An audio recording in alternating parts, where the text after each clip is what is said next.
why companies like Apple, Google, Facebook, Amazon and Uber are all using design thinking and running design sprints.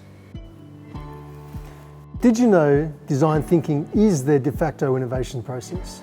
And this is why it holds such a huge opportunity for leaders like you right now. Many people get design thinking and design sprints mixed up. So here's the difference. Design thinking is a philosophy, a mindset, and a bunch of tools you can use. Design sprints takes the mindset, the philosophy, and the tool set from design thinking and other disciplines like Lean Startup, Business Model Canvas, and it creates a recipe. You can use that recipe when you're creating or overhauling your business, product, and process ideas. Then we test this with real users to discover how they want things to work, not how we think they should work. A big challenge with multiple stakeholders who need to be aligned before something can be created.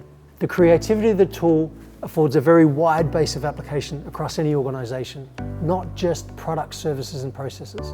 And if you're interested in measuring impact, then there are also studies right now that show design thinking firms have a much larger rate of return and a higher organic growth on their products and services.